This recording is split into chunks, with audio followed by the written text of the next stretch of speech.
Bonjour à tous et bienvenue dans cette automoto exceptionnelle consacrée aujourd'hui aux voitures les plus folles, les plus extrêmes, mais aussi les plus dangereuses de l'histoire du sport automobile. J'ai nommé les groupes B.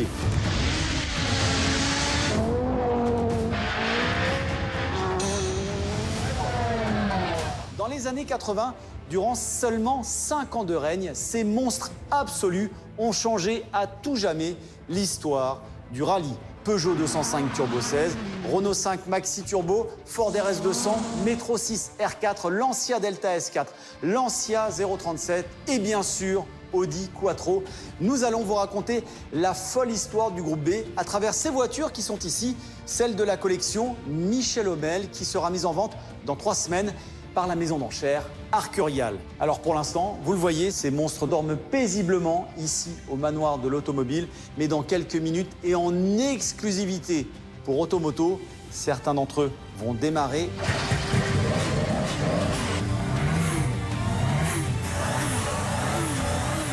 Et on va également en prendre le volant avec un pilote qui a connu ces folles années.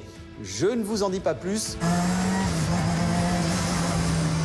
Nouvelle fois, bienvenue à tous.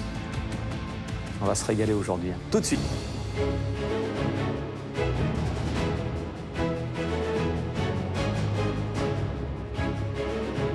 Ça y est, nous avons sorti nos monstres ici sur le circuit de l'Oéac à quelques encablures du manoir de l'automobile. Voitures qui seront en vente chez nos amis d'Arcurial Motorcars qui sont avec nous. Une vente exceptionnelle le 5 février prochain. Ce plateau, mis en vente, appartient à Michel Hommel, patron de presse français passionné, qui possède une collection de près de 400 véhicules rassemblés dans ce manoir de l'automobile en Bretagne. Mathieu Lamour, Pierre Novikov, quel plateau exceptionnel, Mathieu. Je crois que ça arrive pas souvent d'avoir autant de voitures légendaires. C'est-à-dire que c'est carrément unique même d'avoir la chance de présenter aux enchères un tel ensemble. Je crois qu'elles y sont quasiment toutes, il en manque pas beaucoup, les groupes B de l'époque. On est dans la légende de cette période extraordinaire du championnat du monde qui a commencé en 82, qui s'est achevé en 86, donc avec toutes ces légendes de l'automobile, avec les plus grands pilotes de l'histoire. Bon, c'est magique. Pierre, qu'est-ce que ça représente dans le monde des enchères, un tel plateau de voitures? Les clients, c'est des gens en fait de notre génération, c'est des gens qui, quand ils avaient 5 ans, regardaient la télévision et à la fin du journal de 20 h, il y avait Saby, Walter Roll, Michel Mouton, des pilotes, des héros qui prenaient des risques avec des voitures qui étaient faites uniquement pour la performance. D'ailleurs, c'était plus des voitures, c'était des monstres, des prototypes créés pour le rallye qui prenaient la forme d'une voiture de route. Messieurs, s'il fallait en choisir une, Mathieu, j'ai ma petite idée parce qu'il y en a une là qui est quand même...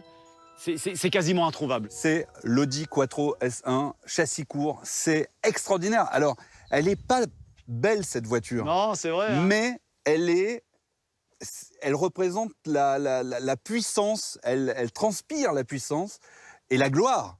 Bon, moi, messieurs, j'irais plutôt vers la 037. Carrossé par Pininfarina quand même. On retrouve un peu la grâce à l'italienne. Et bien justement, on va revenir sur l'histoire de ces groupes B. D'où viennent ces monstres absolus?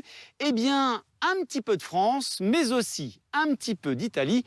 Il faut remonter dans les années 70.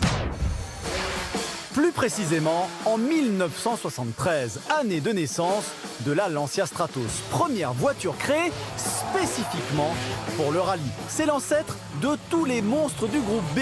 Compacte, légère, cette ballerine à moteur central arrière va survoler le championnat du monde avec un triplé historique de 74 à 76. Et même si la catégorie des groupes B n'apparaîtra qu'en 1982, la Stratos est celle qui redonnera à cette discipline tout son sex-appeal et son intérêt.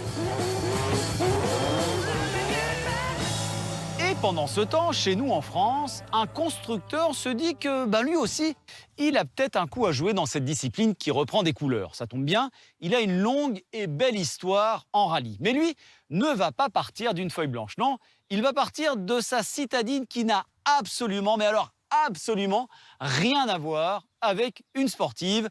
Son nom, la R5. Et la R5 va devenir ça. La R5 Turbo, elle est née 2 ans avant le groupe B, en 1980. Renault voit dans les rallyes un bon moyen de dynamiser l'image un peu trop épère de sa R5.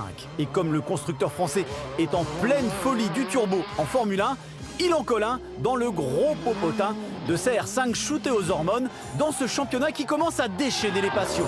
La Turbo va évoluer en Maxi Turbo dans le groupe B et survivre grâce à son incroyable agilité avec au volant notamment Jean Ragnotti.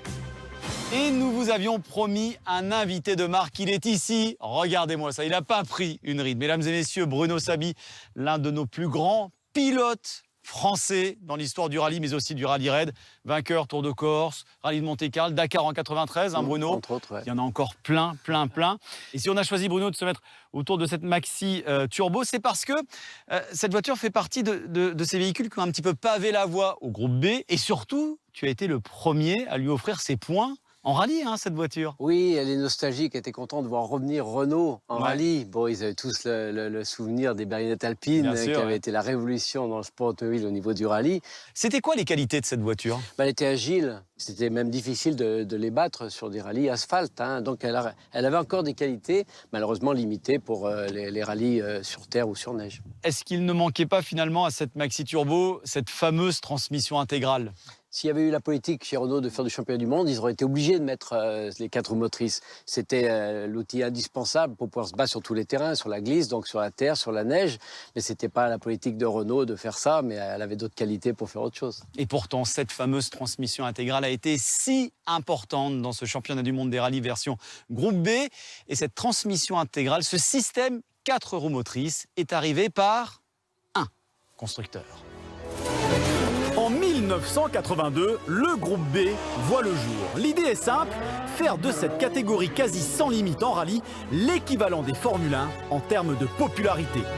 Du pain béni pour Audi qui a réussi 2 ans plus tôt à faire homologuer son révolutionnaire système de 4 roues motrices. Ainsi naquit la Quattro et son phénoménal 5 cylindres turbo, piloté notamment par une Française, Michel Mouton, qui offrira en 82 avec Blomqvist et Nicolas le titre constructeur au rouleau compresseur d'Ingolstadt.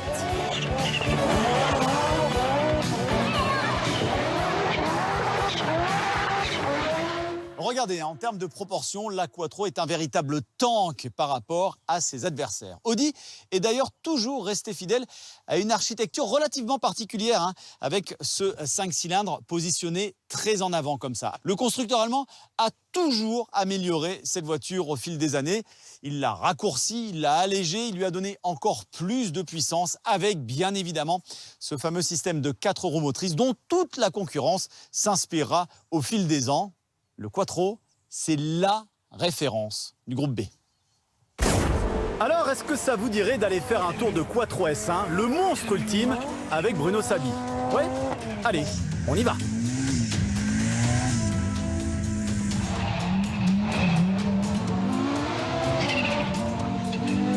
Cette voiture qui dégage un sentiment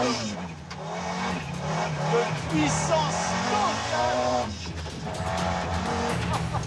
Et Bruno qui part en vite avec la voiture. On est en vite avec une Audi Quattro S1, messieurs dames. Oh le paradis, le paradis. Merci mon Dieu.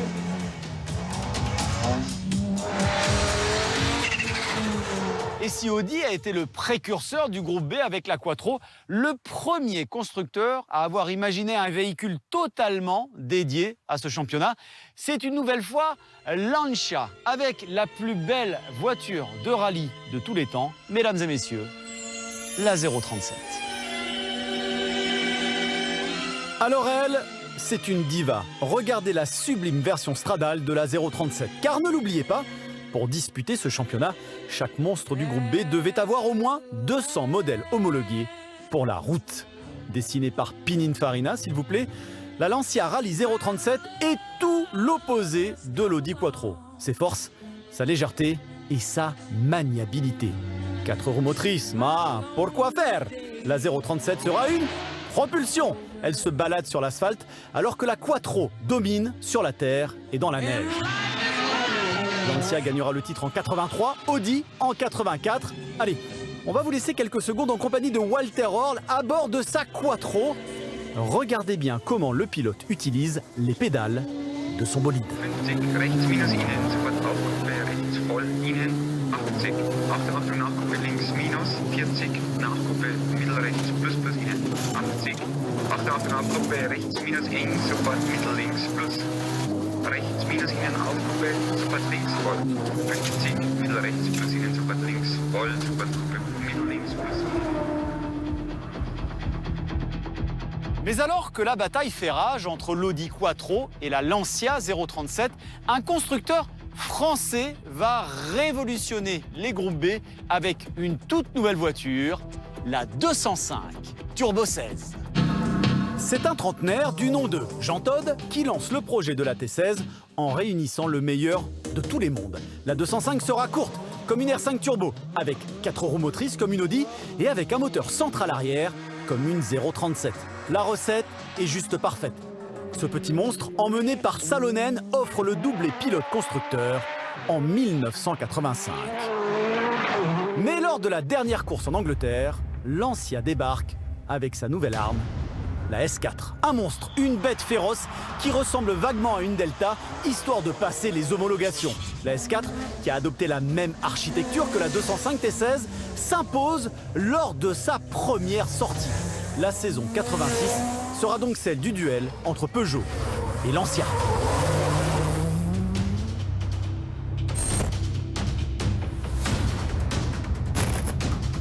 La Delta S4, c'est le dernier grand monstre du groupe B, celle qui marque sans doute l'apogée de cette course aux armements, celle qui marque aussi malheureusement la fin tragique de ce championnat.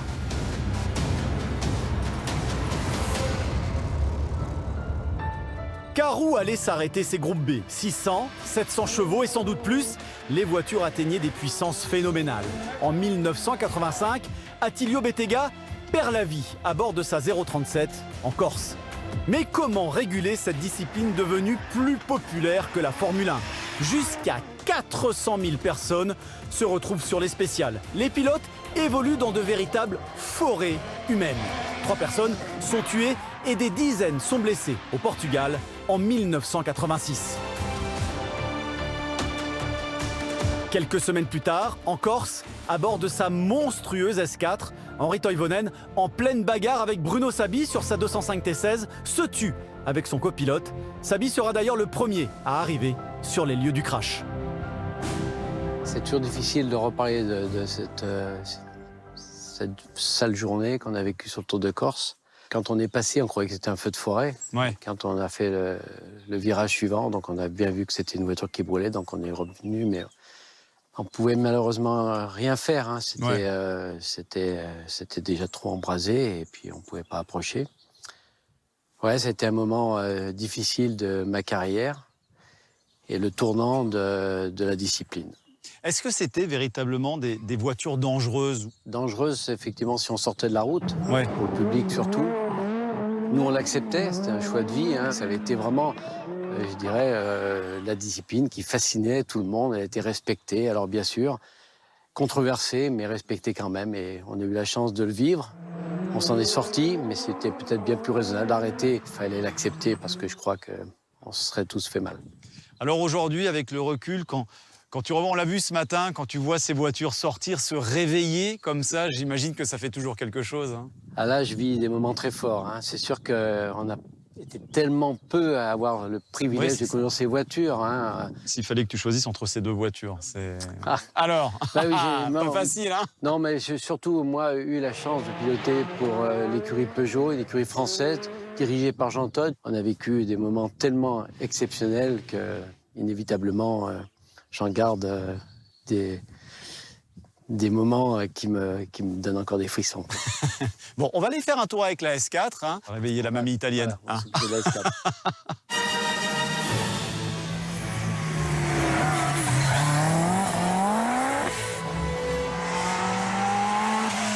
C'est toujours impressionnant de voir le côté très primitif de la voiture à l'intérieur. Hein. C'est vraiment du bruit de décoffrage. Et on sent la violence de ce moteur avec ce compresseur en bas et ce turbo en haut pour avoir de la puissance partout. C'est vraiment une architecture très complexe. Hein. Ça sonne hein, encore. Hein. Les pneus sont froids, ils sont vieux. Donc la voiture, elle a un petit peu du mal à prendre les virages. Oh, quel moment hein, exceptionnel. Avec ce son si particulier. C'est phénoménal. On remonte 35 ans en arrière.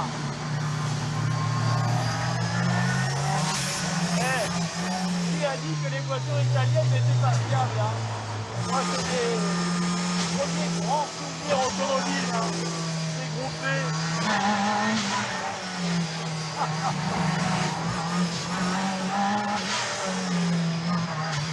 Incroyable comment se comporte encore cette mamie italienne malgré ses pneus complètement rincés et hors d'usage. C'est incroyable. On sent toute la force, la puissance et le potentiel de la voiture. Extraordinaire. Tout est finalement allé trop vite pour ce groupe B qui disparaît définitivement en 1986. Ces monstres n'auront existé que 5 petites années, mais ils restent les plus célèbres représentants de cette incroyable discipline qu'est le rallye. Et l'arrêt brutal de ce groupe B va finalement couper l'herbe sous le pied de constructeurs qui venaient de faire leur entrée dans ce championnat. On pense notamment à AMG avec ce cube diabolique, la Metro 6 R4, développé s'il vous plaît par Williams et par Cosworth avec ce monstrueux V6 atmosphérique à l'arrière et puis la très prometteuse Ford RS 200. Mais d'autres marques, et quelles marques travailler sur leur entrée dans ce championnat. Porsche qui avait déjà un petit peu tâté du groupe B avec la 911 SC RS et qui était en plein développement de la 959.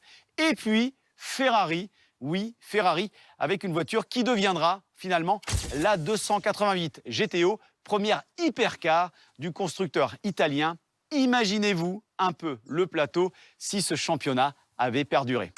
Aussi incroyable que cela puisse paraître, ce groupe B aura considérablement fait progresser la sécurité dans l'automobile grâce à la démocratisation des 4 roues motrices. Mais avouons-le, si elles servent aujourd'hui à rendre une voiture plus sûre, à l'époque, elles permettaient surtout de passer encore plus de puissance au sol.